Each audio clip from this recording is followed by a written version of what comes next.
What I'd like to do to start things off, and I think we'll have a few more people joining us, but I want to set the stage for the purpose of having this brainstorming meeting on a regular basis. But then I want everybody to introduce kind of who they are, what they represent, which employer they represent. But as many of you know, because I know many of you well, I am very passionate about getting employers across this country to follow the example of the best healthcare system in the world. Some of you are very familiar with my passion about the NUCA system of care up in Alaska that has proven healthcare can be so much better than what we offer in this country as traditional healthcare. And it can be far more relationship-based, where people actually are more attracted to stay with their employer because of the relationship-based healthcare. And we've been having meetings with advisors now for almost 2 years around this. How do we build this relationship-based healthcare system following the example of literally recognized around the globe as the best healthcare system in the world, NUCA? And the idea was, let's get some employers to get together, and through these meetings with employers, help them see this vision of relationship-based healthcare, and maybe work together with brainstorming, hearing from each other, what have they done to move their companies towards relationship-based healthcare, to both enhance the ability to attract and retain, but also to reduce the cost of healthcare. So the first part of this meeting is going to really just have everybody introduce themselves, what their background, and particularly what they do within their company, and maybe the size of their company, so we get a feel for who's on the call. I do have Corb with us, who's going to, towards the latter part of the meeting, talk a little bit about what I think is one of the most innovative now approaches that we now more than ever have the opportunity to take advantage of, which is using cash-pay strategies in paying for healthcare that create enormous benefits for both our people as well as for the healthcare system. It doesn't benefit the traditional insurance systems very much, and some of the go-between middlemen that make a lot of money in healthcare. But boy, when it comes to helping people and helping companies, it's tremendous. So we're not going to jump into that discussion right away. I really want this group to kind of gel and meet who each other are. And so I'm going to start with Ginger, in case we happen to lose you because you're in the car. I'm going to let you start by introducing you, your company, and then we'll kind of go around the group. Yeah, this is the oddest feeling right now, being in the dark like this. Talking, I apologize. I usually like to be on screen for everything, but my name's Ginger Miller. I'm the Director of Health and Benefits at Let's Quality Foods in Hanover, Pennsylvania, snack food company. We are public and national and have nearly 4,000 employees nationally. I came from a background in healthcare. Interestingly enough, I was an occupational therapist for nearly 18 years. And 10 years ago, came on board here at Utz, health and wellness coordinator, got very connected with not just the health and wellness culture and healthy lifestyles, but the benefits and just the overall picture. So throughout the past 10 years, I've opened up on-site medical clinic in Hanover, Pennsylvania. So speaking to the model of, direct primary care and cash-based. I mean, this obviously doesn't go through insurance. We pay for an on-site clinic to be here to give people very holistic, whole person health, which is pretty cool. And that's a model I'd like to see extend to all of our associates at some point. But so for several years, I just have built up different programs and bundles and really try to, I hate to say, I hope there aren't any carriers on the line, but taking things out of the insurance space and done more direct contracting. And then for 2 years, I played COVID queen, really got in the trenches with understanding social determinants of health and what barriers of care are out there.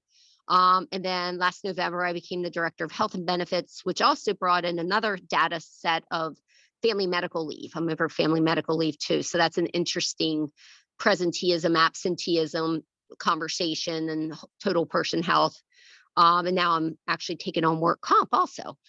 So that's a little bit about my journey. And again, we're a snack food company. So we have manufacturing, some sales, admin, remote, on-site, the whole mix. Awesome. Thank you, Ginger. Mhm. Kevin, you want to start or go next? Kevin Clegg? Yep, sure thing. So our company has just gone through a transition this year. We've got 4 locations. We've got about 55 employees. We do automotive repair and body shop work out of those 4 locations. We transitioned to being employee owned. Our company's in a trust. And with that, to everybody that's here is a partner in the business as we roll forward. So this idea of having a better healthcare system, lower costs, ensuring that what we provide is actually working means a lot to us. And we'd love to see that what we offer to our people gets better and better, and that we can be champions of that same cause for others as well. As we find things that work, that we share it far and wide so that it continues to make changes for everyone involved. And about past background, it was with larger companies and human resources. So I've seen it from a large scale standpoint and from a small company standpoint. And I'm just excited to be with a group like this and to connect and learn more and share more and all that good stuff. Well, and Kevin, if you would, you're a great example of an organization who's not provided benefits in the past, wanted to provide benefits now under your new trust, and feel like you've been able to create a better benefit at significantly lower cost to your employees than using a traditional approach. Just share a little bit about maybe how you're feeling about that process. And Oak, welcome. We're glad to have you with us. Yeah, sure. So going back historical, we were small enough that when benefits were on the table, we could have... You kind of threw me because your caller ID came through as R800 number. And I was like, why is the office calling me and who is this person? So. We good? Okay, go ahead. Okay. Sorry about that. I didn't know I wasn't on mute. No problem. Okay. And so as a small company, benefits weren't affordable, so everybody was just purchasing their own.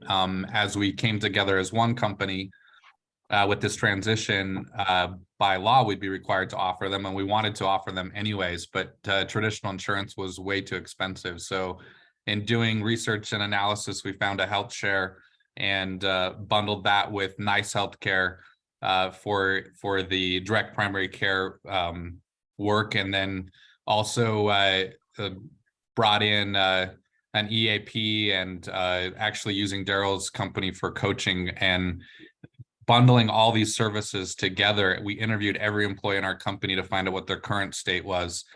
And we ended up, we offered a traditional insurance plan as well. We had not a single employee select the traditional insurance plan, and everybody selected what we had built because it saved them money and provided better coverage for their families. And the cost was so much lower than what it would have been under a traditional insurance plan. So by finding some solutions and bundling it all together, I feel like we have something that is better than our competition would have and provides better care at a substantially lower cost. So and employees are super stoked, really happy with what they've got. So thanks, Kevin. Appreciate that.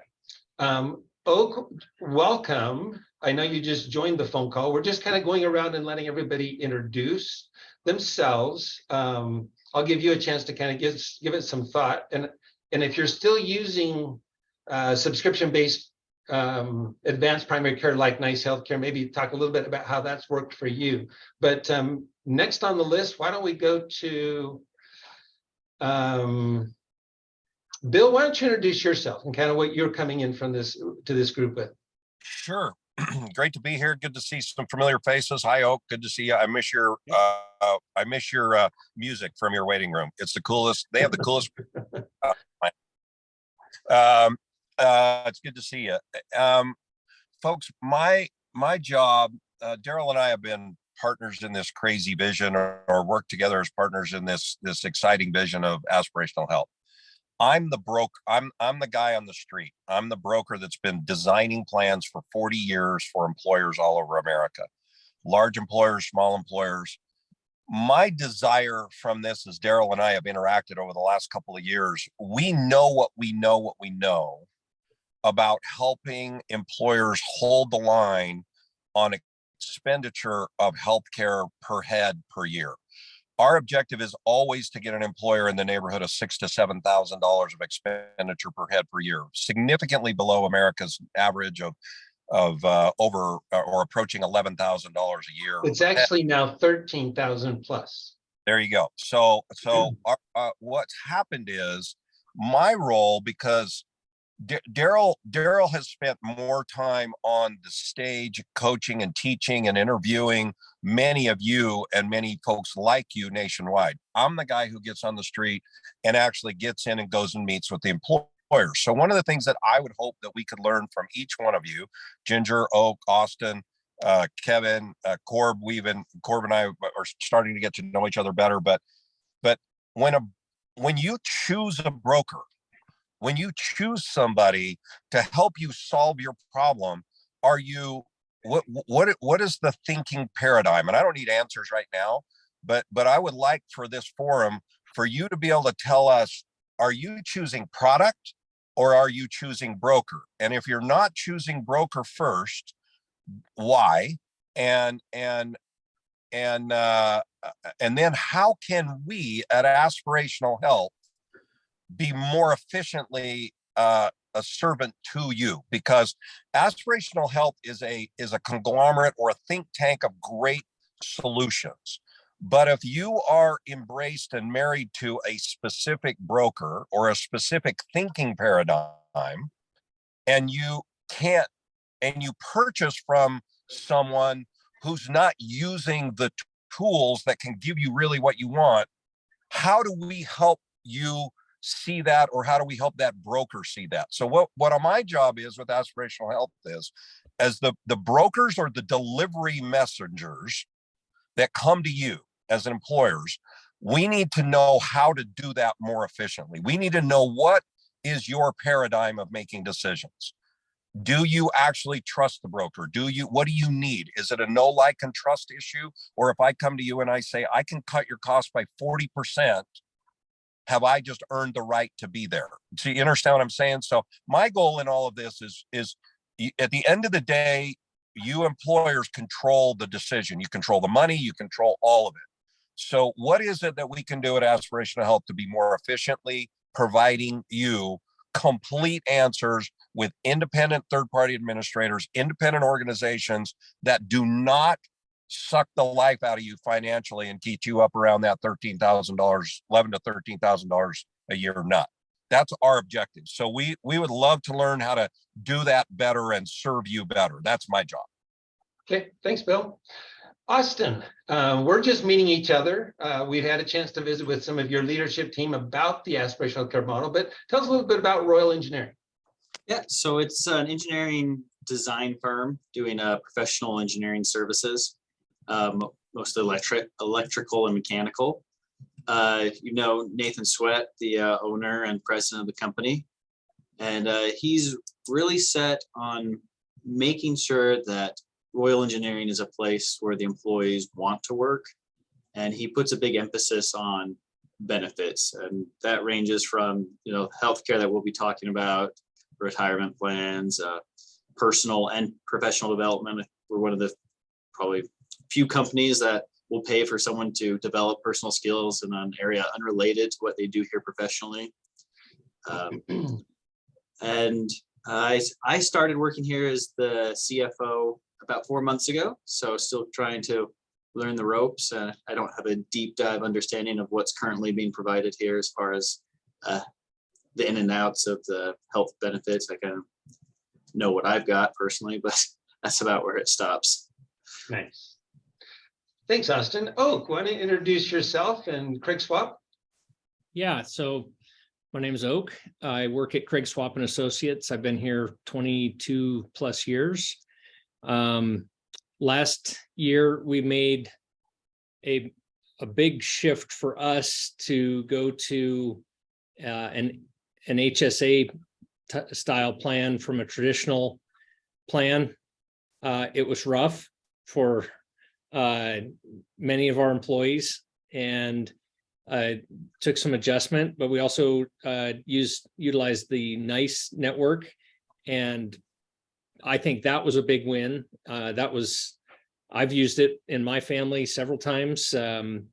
for a variety of things, physical therapy, which you wouldn't normally associate with telemedicine, but that has been utilized by one of my daughters who had surgery and myself who have a strained ACL. So the people are very qualified that are on there and do a good job. So we've liked that. We did save, I'd say, a substantial amount of money making that switch to an HSA, and even got a downward trending renewal quote. And so that's a positive as well. It's the first time in my memory that we've had a downward quote on That's health exciting. insurance. That's great. Yeah, so we did well that way, although it does put a little bit more burden on our employees because of the high deductible. And so we're looking at making an adjustment on that this year, since we had a good year. So anyway, that's us. Awesome. Cor, why don't you just quickly introduce yourself and your company? We'll go into your services a little later, but go ahead and introduce yourself, Cor. Nice to meet all of you. My name is Corbin Matosic. I'm the CEO of Acerta Health, and Acerta Health facilitates immediate cash payment for healthcare services. And our clients are principally self-insured employers, although we also work with some insurance entities that see the benefit of a cash payment strategy. And I'll get into that detail a little bit later. Awesome. If I might, let me just take a few minutes and introduce to everybody, so we're all on the same page. What does aspirational healthcare mean? Because there's a few of you that haven't heard this from me in the past, and I think it would be good to just set the stage. You've heard different things from different people, and you're kind of like, well, what does it mean? What does aspirational model mean? The aspirational healthcare model was not created by me. It's the name that the best healthcare system in the world calls their model. And let me just tell you quickly, and many times people don't realize there actually is a healthcare system out in the world that we can put on a pedestal and say, that's how healthcare should work. And I won't go into all the background and the details of how the NUCA healthcare system was created, but I will say it's one of the very few healthcare systems that was built from the ground up, asking customers what they wanted. And what they heard was that they didn't just want a healthcare system that tells them what to do. They wanted a healthcare system that was going to journey with them through life, helping them live life to its fullest. And so this group of 65,000 Alaskan Native people in Alaska took on the opportunity given to them by the federal government to create their own healthcare system. And by architecting a healthcare system around a very strong, powerful, relationship-based primary care system that builds relationships with their people proactively, not waiting until somebody gets sick, but literally supports people living life to its fullest, now 20 years later, are recognized globally as the best healthcare system in the world. They've won the President's Malcolm Baldrige Award twice. They are visited by countries around the world. Singapore, often recognized as one of the best healthcare systems in the world, built their primary care system around the NUCA model after learning it from the NUCA people up in Alaska. Sweden, Finland, Canada, so many of the Polynesian islands have built their healthcare systems around the NUCA model because it makes so much sense. Not only have they won the President's Malcolm Baldrige Award twice, they have 97% patient satisfaction, 95% employee satisfaction. They've moved their entire population from what used to be 5% of all HEDIS scores. They're in the top 75 and 90% now across the board. And what's amazing is that they do this amazing healthcare system with this great satisfaction at half the cost of what everybody else in America is paying for healthcare. It's like, when I met them 2 years ago and I asked them, so who comes to your conferences? You're willing to teach these principles to everybody. Who comes and learns? And I said, does anybody ever come up from the lower 48 to learn about the best healthcare system in the world right here in the United States? They said, yeah, no, not very often. And I'm like, okay, that's a problem. Here we have the best model of healthcare in the world right here in the United States. And I literally have found extremely few people that I've shared their story with that have ever even heard of the NUCA model. So they built the very first, most effective aspirational healthcare model anywhere in the world. They now have taught countries from all over the world how to do it, including many other Native American tribes throughout the country how to do it. And they have amazing outcomes and amazing price. And so my passion in life is to teach employers across the country how to learn the principles. They won't sell you their healthcare system, but employers can build aspirational healthcare benefits for their employees by just learning the principles of what they built and provide a far more relationship-based healthcare system for their employees at a significantly less cost. And there's three primary strategies to do that. One is alignment, the next is choice, and the third one is relationship. And many of you have heard this from me, but I'll just say it again for those that haven't heard it. What alignment means is this. I used to run hospitals. I ran 10 different hospitals all across this country for the largest hospital system in this country. And it was crazy when the epiphany happened that I don't work for my customer. My customer who pays me is employers. And I literally scheme every day how to work against my customer. And I've been able to, over the years, get my customer to work for me. And that's the sad thing, is that employers work tirelessly to make more money every year to keep funding this enormous healthcare system that's misaligned. And so alignment is number one. If we can't align the healthcare system to work for employers, they will continue to take advantage of employers and make the employer work for them. And so alignment simply means employers decide why you're buying benefits in the first place. Outline what your business objectives are for buying health benefits. And often what they look like are, I want to attract and retain top talent. I want to create a healthy, productive workforce because my product's better. I want to create a satisfaction amongst my employees. And I wish it were more affordable.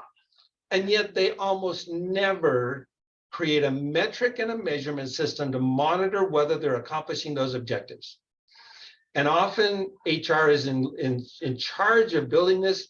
They go to a broker who is often misaligned because the more money that healthcare costs, the more money they make. So trend is their friend. And the whole healthcare system from that point on, from the insurance companies to the providers to the hospitals I ran, everyone gets to make more money when the customer doesn't get what they want. So the very first thing about aspirational healthcare is employers identify what your business objectives are, have a system in place to measure whether you're accomplishing that, reward your own internal HR and benefits teams, as well as your entire workforce to help you accomplish those business objectives. And then for goodness sakes, find a consultant, an advisor, a broker who's willing to work for you on a fee-based contract, and their rewards are tied to you accomplishing your business objectives, instead of being rewarded by the broken system where they get to make more money when you don't get what you want. So that's alignment. Choice simply says, if you want to create high levels of satisfaction, give your employees choice to build the plan that works best for them. And basically, we generally divide that up into 4 separate buckets. And we say, employers, you really don't need to be in the paternalistic position to always decide what's best for your employees. By simply offering them a defined contribution or a strategy that allows them to have some choice, then have a bucket for catastrophic care. But don't put catastrophic care and providing coverage for catastrophic care on the front row of the room. That should be on the back row of the classroom. On the front row of the classroom is the kinds of things that people are going to want and need and appreciate the employer, like relationships, like, you know, a primary care provider that actually works for you and is aligned with you, and having people that help navigate you through the healthcare system. Those are the things that should be on the front of the row. And that's where we're helping employers find that by creating defined contributions, one for catastrophic, one for subscription-based primary care or direct primary care or virtual primary care, and then letting employees choose what works best for them. And then having, like the NUCA model, what they did was they turned their doctors into coaches. And they said, your first priority is not to fix people who get sick, but to actually journey with people through life, helping them live life to its fullest. And so having a defined contribution that goes towards giving people incentives to have an influence in their life, whether it be a coach or a doctor, but having someone that supports them in living life to its fullest and incentivizing people to do that is the bucket number 3. And then bucket number 4, we won't get into a lot of detail, is really taking advantage of the latest and greatest medical cash accounts that the government has created, but few employers are taking advantage of, like the EBHRA, to offer your employees a lot more choice in deciding and defining a benefit plan that works best for them. Now, in order to move towards an aspirational model, do you have to have all those buckets in place? Absolutely not. If an employer is simply willing to get the healthcare system to work for them instead of against them, they've already moved towards aspirational healthcare. But the third thing I think is the most important, and this is what the NUCA model is built on, and that's relationships. Why wouldn't an employer want to serve up a benefit that costs them significantly less and offers relationships, meaning a relationship with the primary care provider who's literally going to help navigate the healthcare system with the person and get to know the person and have the person feel like they have someone who's in their camp supporting them in their journey through health and can coordinate their care at all levels. Having a coach partner, someone that helps influence them to stay healthy and to live life to its fullest. And then third, a navigator, someone who's going to help you navigate whatever the benefits that the employer offers so that you actually take full advantage of all the opportunities for lower price and better care, but often that requires a navigator. And by offering the navigator, employers can offer benefits at no cost to the employee.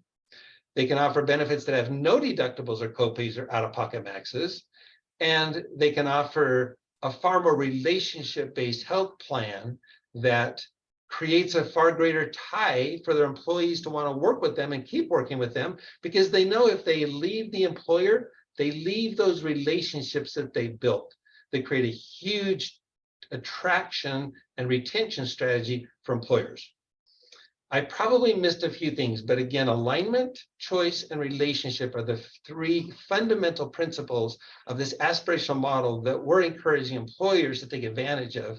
And not only are we identifying and training and bringing together advisors and brokers who are supportive of this and want to help create this, but we're also wanting to create this employer group where employers can really brainstorm, how do we help each other in moving in this direction? And then we're also creating a very large group of actual healthcare systems. We're partnering up with the American College of Lifestyle Medicine, who's already got 91 healthcare systems across the country who want to move to a more employee, customer-centric healthcare system. And we're bringing NUCA to that 91 groups, healthcare systems across the country, which is really exciting. And then we've also got groups of providers who want to work together to create the ecosystem for employers to make it very simple to provide an aspirational healthcare model. So that's kind of my introduction for all of you. I know some of you have heard that before, but that's sort of the direction we're moving. And we're not saying everybody has to fit a certain specific model or a certain specific set of providers, but we are saying healthcare can cost half as much and can be far more patient-centric and employer-centric at accomplishing employers' objectives if we just apply some of these principles. I'm going to stop and just see if any of you have got questions before we jump into Corb's presentation about cash pay strategies. So of what I've described, anybody want to make comment or clarification or any questions about the aspirational healthcare model? Austin, this is new for you. Do you have any questions or does that make sense? Yeah, I think I follow it. Good. Awesome. Ginger, this might be new to you. Does this make sense to you? Well, actually, I heard your presentation in Washington. Okay. Had heard a little bit previously. And also, I think there's components of what you're suggesting that we are trying to integrate. It's just the whole model. I'd be interested in thinking forward about how do you walk your way into that, because obviously it's a change in, payer system Traditional. thing. So is there a baby steps into something like that? But I think foundationally, the concepts, the philosophy, that relationship-based care, navigation we have components of it. It's just bringing it together in that beautiful model. Great. Kevin, anything you want to say or mention? I know you've very much tried to build your model around this aspirational model. Kevin, can you hear me? You're on mute.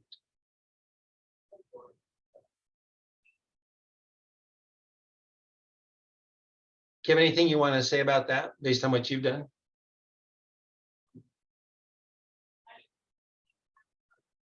Can you hear me, Kevin? There you go. Can you ask the question again? I lost my speakers and I heard nothing that you said. So I just described the aspirational healthcare model. Anything you want to talk or share relative to what you've done and the aspirational healthcare model? Because you've tried to really follow that very closely. Yeah, I mean, it started with us with interviewing every employee and just saying, what do you currently have? Do you like what you currently have? What do you wish you had instead? Is there anything you've heard about that you would like to see when it comes to a healthcare benefit? And we use that as the baseline before we ever got started. So we kind of knew what people were looking for.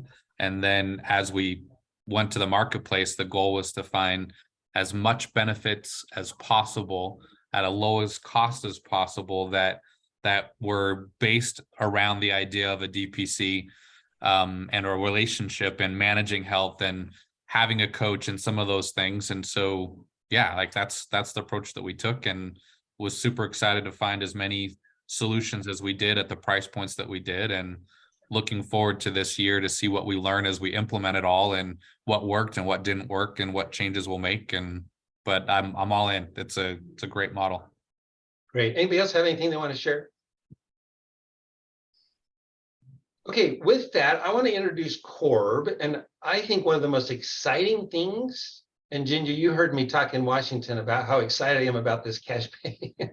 I'm like over the moon, no pun intended, on this whole idea that historically we have been paying for healthcare through contract networks or network contracts.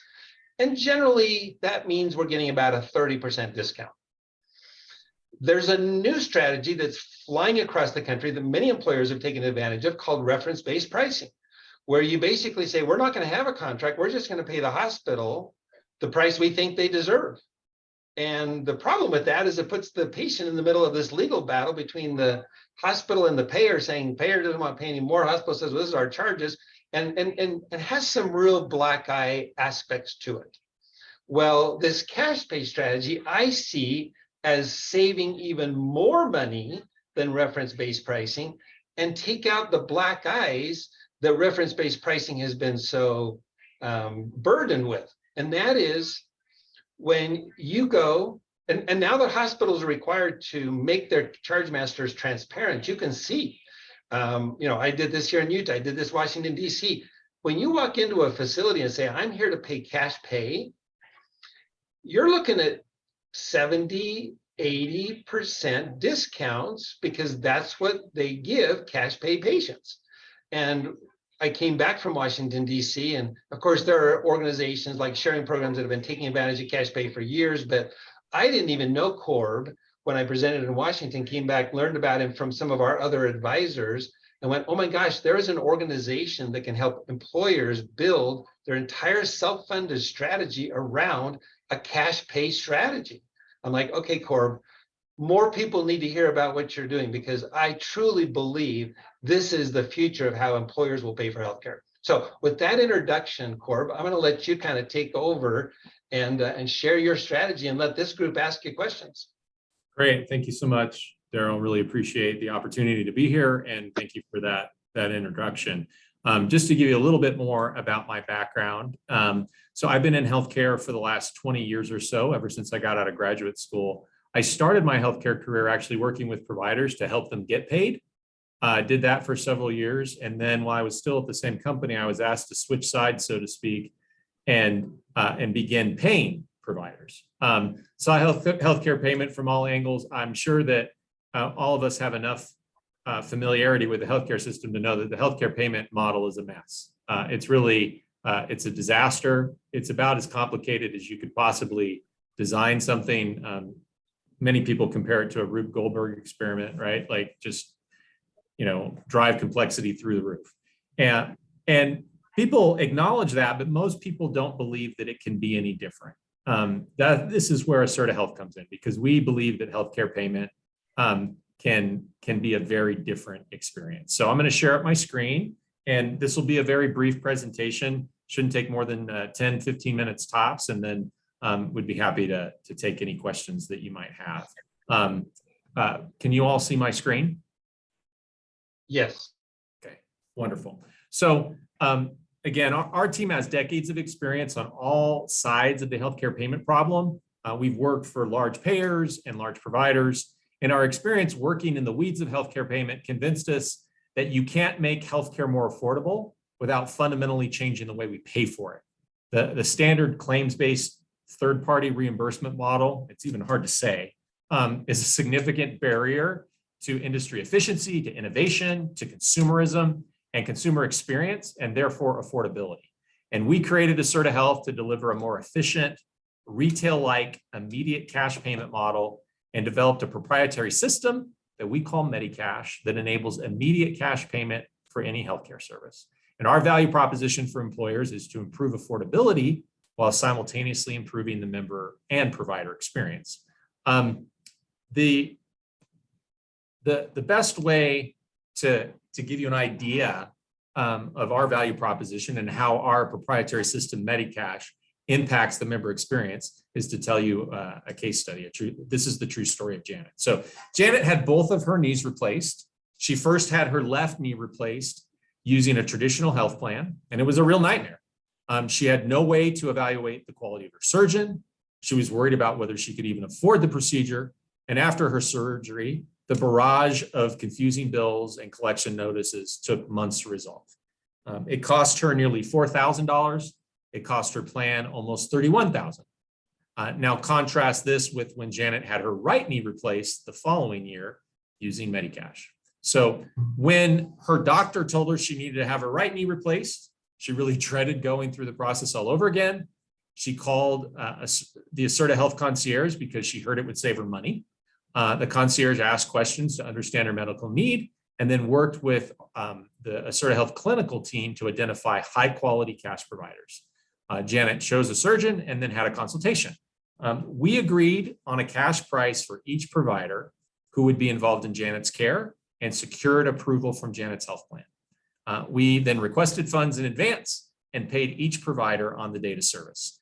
Because Janet's plan saved so much money on this procedure, her out-of-pocket cost was exactly zero compared to the almost $4,000 she paid for her left knee, and the plan paid $20,000. That's the power of cash payment in healthcare. Here's what we've been able to accomplish for self-funded employers thus far. We've managed over $40 million in payments on the Medicash platform. We've handled over 21,000 distinct cash transactions. We're currently serving over 30,000 employee lives, and we've automated immediate payment of a number of direct contracts between employers and providers, that they do a lot of business with. And we believe that the Consolidated Appropriations Act, and specifically the No Surprises Act components of that, dramatically accelerate market opportunities and interest in cash payment. Again, Asserta Health was created to make immediate cash payment work for self-insured employers. We make it possible for consumers to pay cash for services using the plan's money. That way the members don't have to come up out of pocket with all of the money that's required to pay for high-cost services. And the way that we do things allows all of their payments to apply to their deductible or out-of-pocket maximum. We've averaged less than 140% of Medicare across thousands of transactions on behalf of our employer clients. And I don't know if that's a benchmark that all of you are familiar with, but to give you an analog in a PPO setting, for example, PPO networks are paying well in excess of 225% of Medicare on average across the country, and there are many markets that are paying more than 300% of Medicare. So, Daryl introduced the concept of reference-based pricing, but talked about some of the pitfalls of it. We achieve reference-based pricing like economics, but do it with substantially less friction. because the provider has agreed to the cash price up front. And our experience shows that immediate cash payment works for a broad range of services. It's not just for high cost things like knee replacements and spinal fusions, but also for things like colonoscopies, sleep studies, even labor and delivery. Again, what makes this possible is our proprietary payment platform that we call Medicash.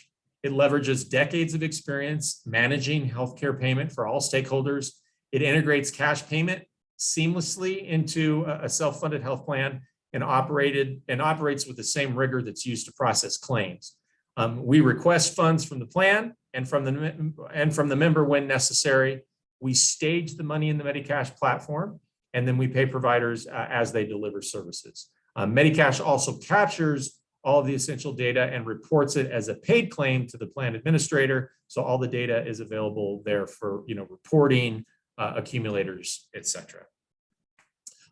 We couple our proprietary payment technology with the concierge service that guides plan members step by step through the process of selecting a high value providers and utilizing immediate cash payment to pay for care, because it is a different process and most people require some assistance to navigate it. Our combination of a knowledgeable full service customer service team, experienced negotiation and payment experts, and effective utilization of federal laws and regulations leads us to a world-class member experience with high-value providers at dramatically reduced prices. And I just want to quickly talk about the legal support for this, because we've been doing cash payment for years and we've been successful for years, but the legal environment, the regulatory environment has changed. And the Department of Health and Human Services has published a guide to your health information privacy rights, and this is an excerpt from it, that makes it clear that it is a patient's right to utilize their insurance or decide to pay cash. This is a right that each individual has. And additional guidance from CMS makes it clear that any individual who elects not to utilize their insurance is defined as a self-pay patient. And this allows us to access the cash pricing that Daryl was describing earlier. And I want to be clear, because I don't want to oversell the potential there. It's not always true that the cash price is the best price for a service, but it is often true, and it's becoming more and more true in more and more markets. This will be my last slide here, and then happy to take any questions. There are several ways to deploy a cash payment strategy.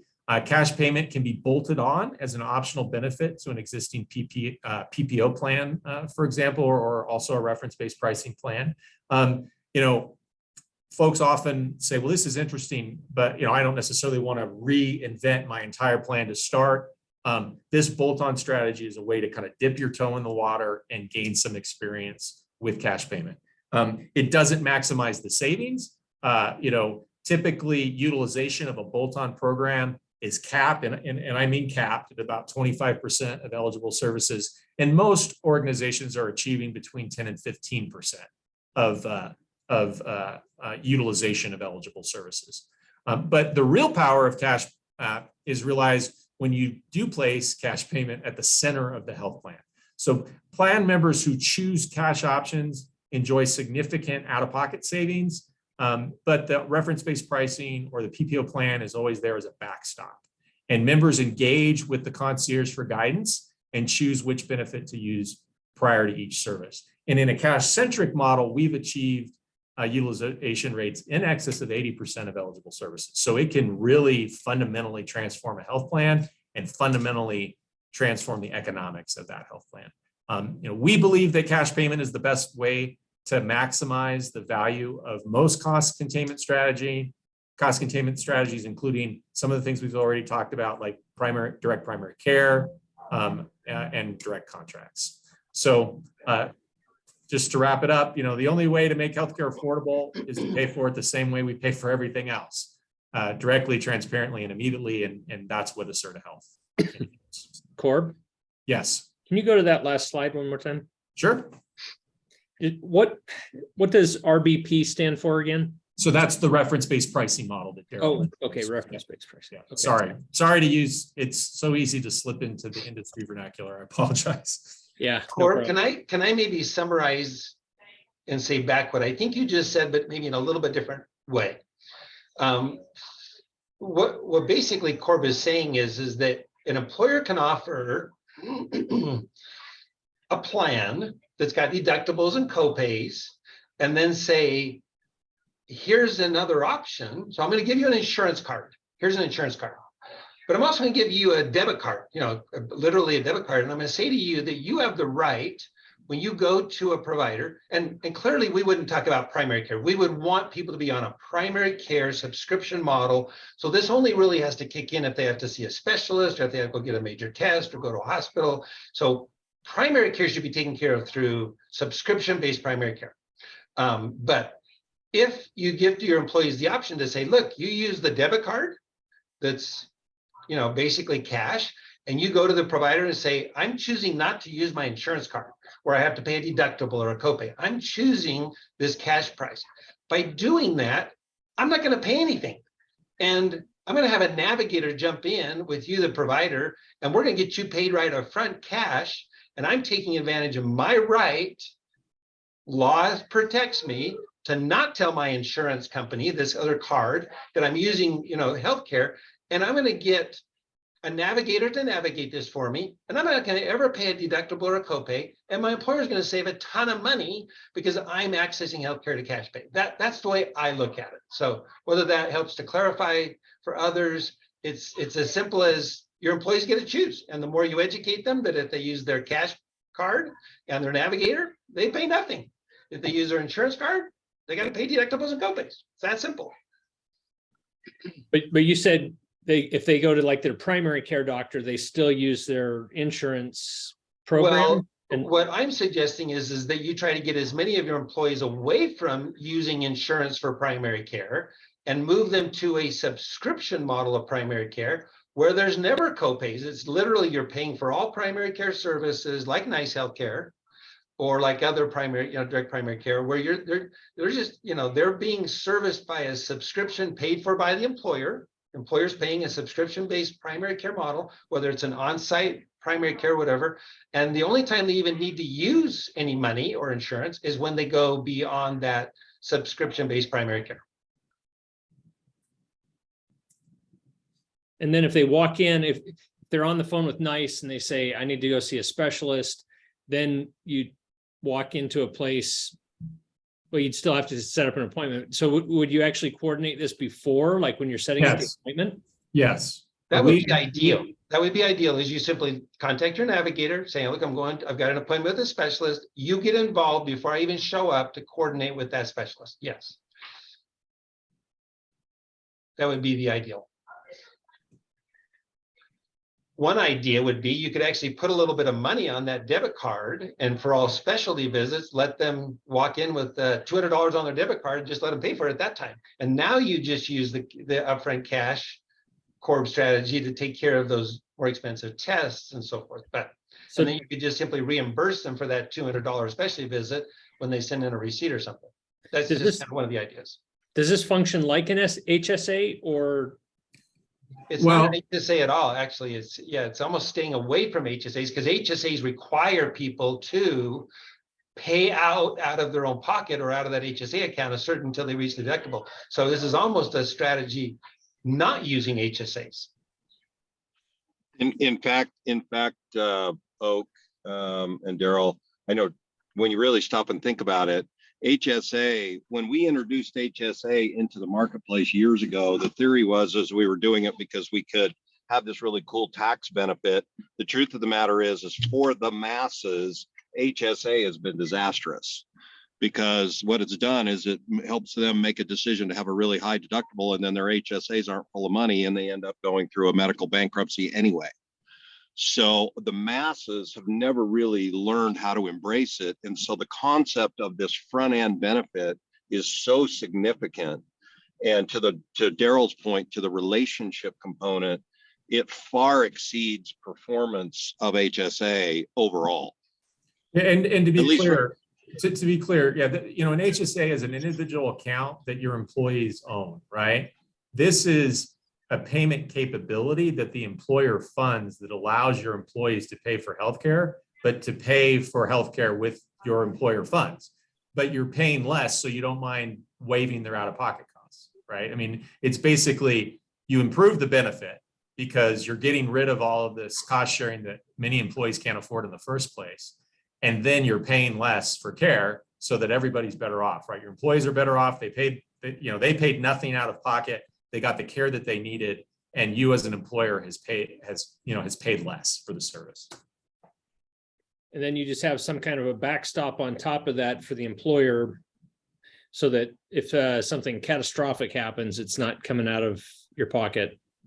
Well, so even when it's catastrophic, cash payment's generally your best bet, right? So if you're a self-funded plan, typically, you would, and by the way, there are strategies for even smaller employers like level funding.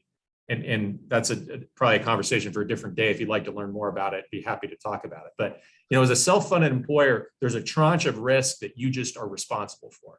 And you're paying for all of that. And then you're also paying a premium for stop loss, typically, right? For the catastrophic events. But, we like to partner even with the stop loss carriers so that if there's a catastrophic case, we're helping the employer pay for it. We're keeping costs low. That keeps stop loss premiums low. That keeps the total cost of the plan low, right? So it's not just for simple services. Like cash payment can apply very, very broadly and widely to most services. And just to give you an example, and I hate to throw this in because some of you have heard this before, if I were to go to the large hospital right here in my valley and have a liver transplant, if I pay gross charges, I pay $320,000. If I walk in with my insurance card, my employer is going to pay $221,000. If I walk in with a credit card and pay cash up front, $81,000. What employer wouldn't rather pay $81,000 for that liver transplant than $221,000? And who wouldn't be willing to waive the deductible to get an $81,000 liver transplant versus $221,000?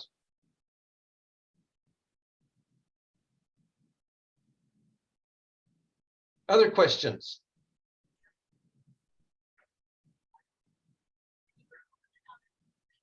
So this Kevin, is do you have any questions? this is basically for companies that are at a size that they can make the numbers work to self-insure. So most of our clients today are self-funded. We are in the process of rolling out level funded products. And level funded is technically self-funded, but the way that it works is you actually pay a premium that behaves like it's fully insured. If you're interested in learning more about that, Kevin, I'd be happy to talk further. The real benefit of this compared to a bill sharing program is in a level funded program, you can cover all of your employees, even the sick ones. It sounds like you have if everybody in your organization is enrolled in a bill sharing ministry, then you mostly have healthy employees. The problem with a bill sharing program, they're not all ministries. Most are ministries, but some are just programs. But if you enroll in a bill sharing program, the Achilles heel is if people have pre-existing conditions, they're not covered, right? And this is a strategy that you can apply to your entire workforce. And Kevin, you could actually have a regular insurance plan side by side with this. The problem is that they're not at Kevin's side. That only works if you're truly self-funded. Yeah. Like this would have to be your only program. By the way, we are trying to get, and we're working on getting a cash pay strategy into these sharing programs, like the one you're working with, to where they take advantage of, instead of just reimbursing employees at a cash pay, actually pay up front and get an even better discount. Yeah, because the discounts are significantly better if you prepay versus, being self-pay and not prepaying. Okay, so just so I have this clear in my mind,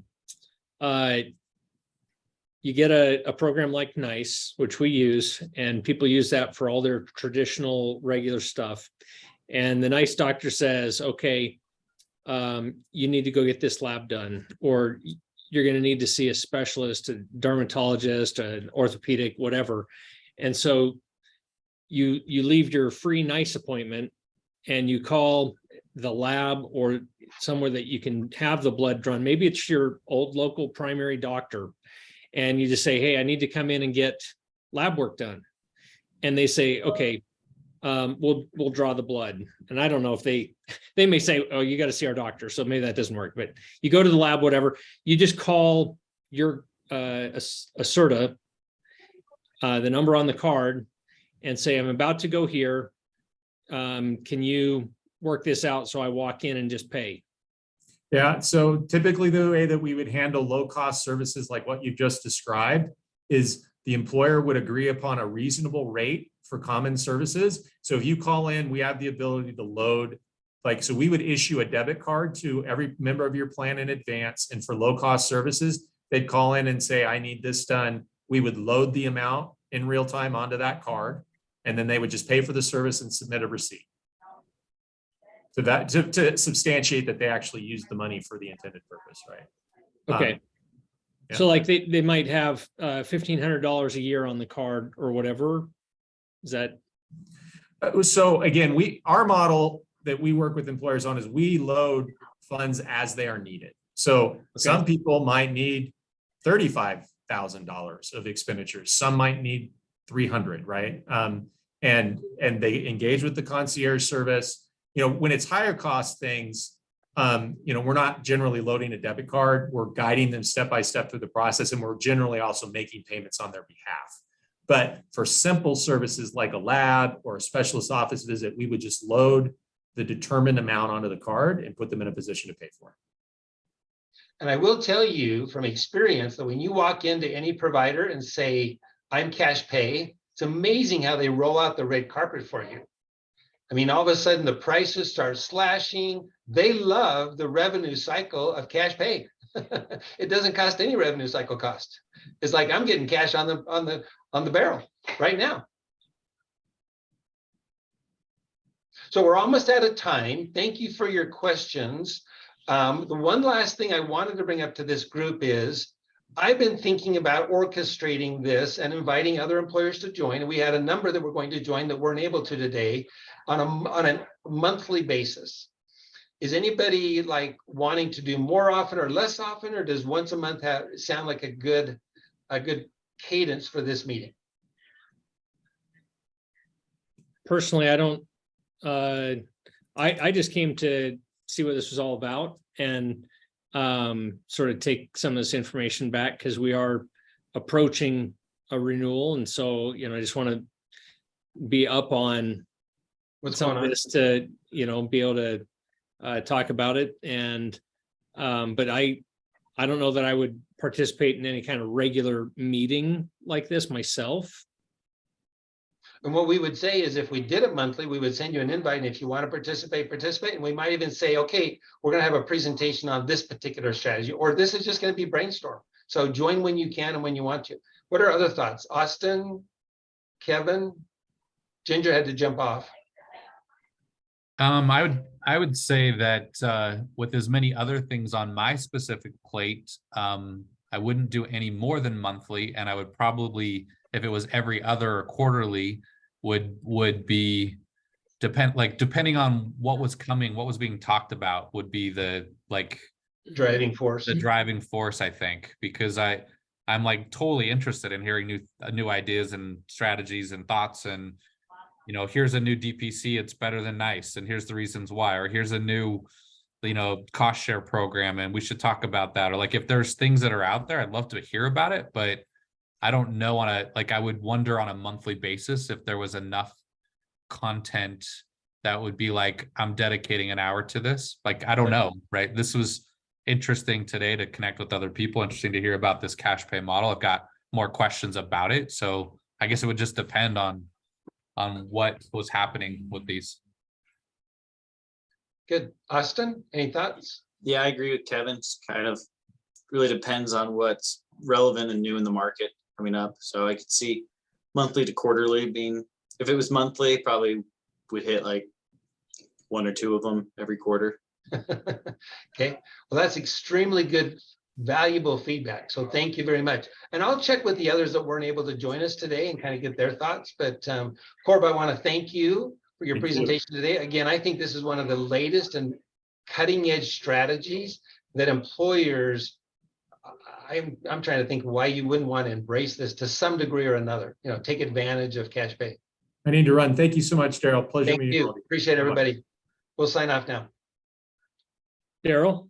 Yeah, Oh, just one quick question. sure. So I didn't know if you're about to shut the meeting down. So, I was, so go ahead. okay. So when we were looking at the three different levels of payments, cash pay, insurance pays, what was the third one? So reference-based pricing is a strategy that employers across the country have been embracing over the last few years with tremendous success. Because what reference-based pricing says is we're not going to have any contracts with any providers.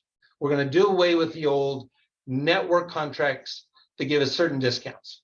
What we're going to do is we're going to simply have our employees go out and use providers. And when they get a bill, we're going to pay that bill based on what we think the provider deserves, like as a percentage of Medicare. If they're accepting Medicare at 100%, we're going to pay them 200%.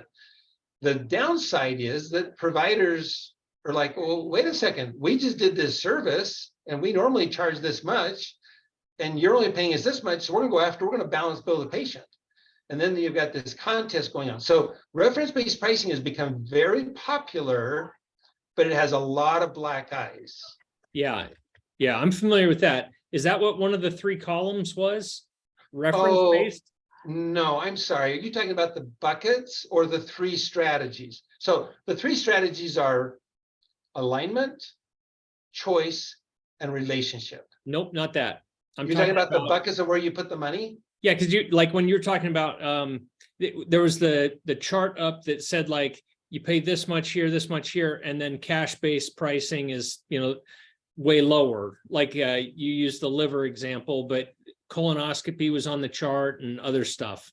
Oh, you're talking about, yeah, Corb's chart. When I was referencing the three, I was referencing gross charges, which is no discount. So if I go to the liver and I just pay for the full gross charge at 321,000, yeah, I'm just paying gross charges. If I walk in with an insurance card, then they're going to give me that network discount of on average 30%. So I'm going to pay 221,000. And I'm giving you the numbers from IMC right there in the middle of Murray. But if I walk in with a credit card and say, I want to pay this upfront cash, their cash price for a liver transplant is 81,000. So the three are gross charges, normal insurance network contracts, and cash pay.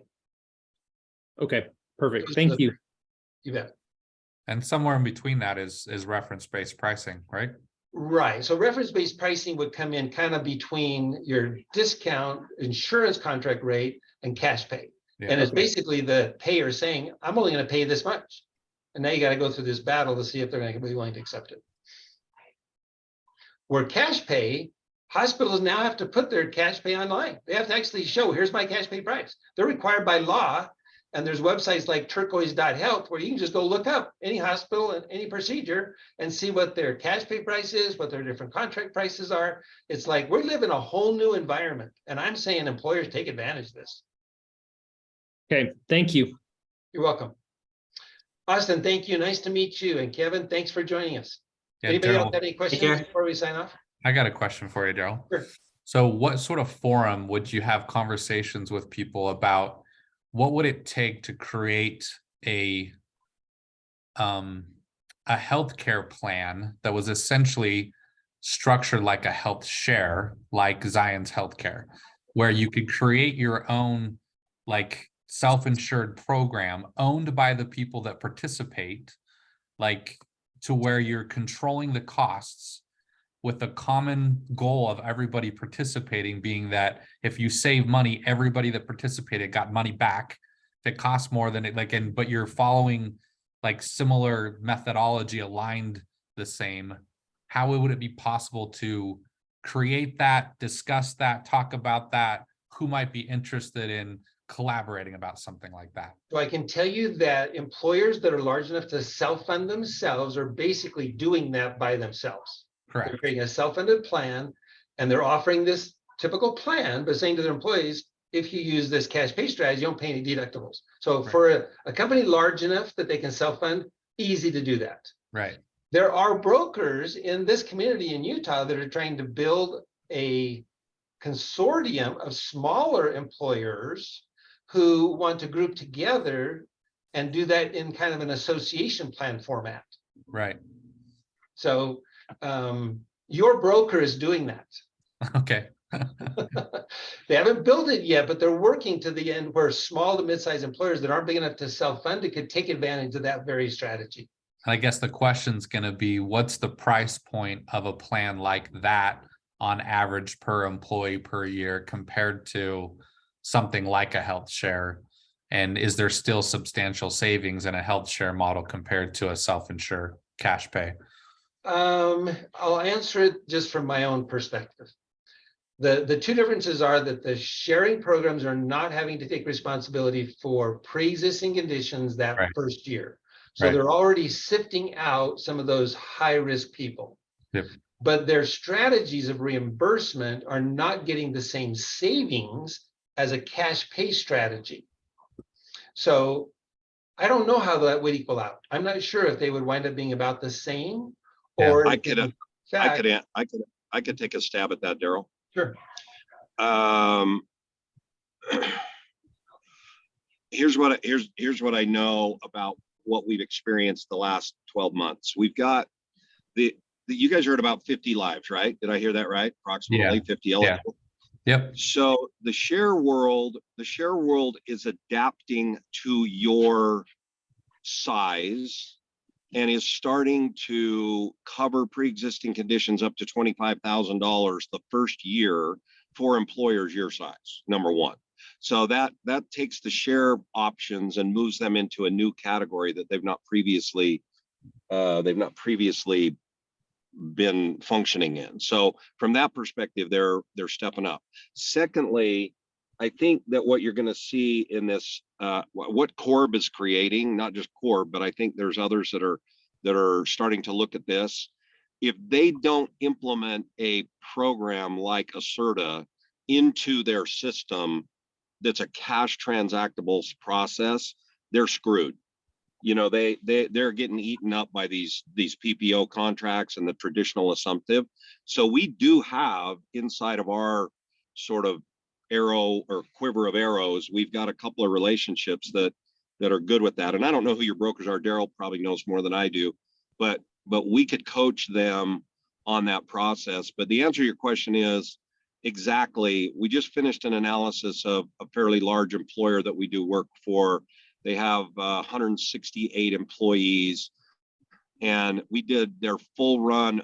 Their average cost per head for the year was $6,700 a year. These are truckers, so that's even more impressive. And this is now the third year on that plan. So to come out at $6,700 a head was pretty impressive and pretty exciting comparatively to the national average of, as Daryl mentioned, we were looking at it about 11.5. But I don't know if that's is that just their catastrophic, like the traditional? No, that's everything. That was Fully all in. Okay. Medical, dental, supplements, short-term disability, the whole 9 yards, everything That's inclusive. That's solid. Yeah. So it was a legitimate savings, and every bit of it was loaded with this cash transactable process. Got it. So we didn't use a network of any kind on that one. Okay. Now, I will say that's not for the faint of heart. You know, like Oak said, you know, when you convert them the first time, it's just people are so programmed for, give me my card, give me my network, show me the way. The healthcare industry loves me and they want to make sure I'm happy, which is a massive illusion, right? But that's what they think. I'm not worried about that part. When in a model like this where everyone's a partner in the business, we're asking them to do things they're not used to doing. So like we're getting, like, that part would be an easy transition. It's just getting to a size that we could do it. So well, if you got 50 eligible, you're there. We've got some solutions. I don't know how we're serving you currently, or maybe Daryl, maybe their broker is currently serving this part of our aspirational team. I don't know what I don't know. But we certainly have tools that could help for sure. Cool. Thank you, Bill. Any other questions? Because I have the time if people have other questions. I don't need to shut the meeting down. Who's the health? I Bill, got about 5 more minutes. Bill, who's the health share that's offering $25K for year one? Zion. Which is the one you're on. We just went through that. There's 0 year one. then you didn't ask for that feature or their broker didn't know it. It's a brand new feature. Okay. And So that's a feature that possibly you're paying more for then? not much. It's very little, just a few dollars per head. Is your broker one of our team? Yes, Yeah. it's Johnny. It's Johnny. Yeah, he just didn't know. So he needs to call Steve Schoen and have Steve give him the data on that advanced program. Okay. What's the person's name? Steve Schoen is the marketing director or director of sales at Planston, which is the administrator of the Zion organization. Yeah. So I'm sure that Johnny works with Johnny would have to work with Steve. Okay. I'm sure. So just have him reach out. That's not picking on Johnny. That's a newer feature. Quite frankly, to be honest with you, I hammered them to death on this issue. I went down and met with them and said, guys, Yeah. if you're going to be in the group business, you've got to be able to have a feature that meets the need. Yeah. So this is a fairly new process that they've implemented on the 50 and up eligible lives project. So it doesn't surprise me that it hasn't eked its way down to the masses of brokers. So I'm not picking on Johnny at all. Okay. It's just one of those moments where you got to ask the right question to the right person. Got it. So Helpful. Cool. All right. Awesome. Well, thank you everyone again for participating. Anybody have any last minute questions? I'm good. Okay, Thanks, Daryl. we'll let you know when the next meeting is. Good to meet you, Austin. see you guys. Take Take care. care.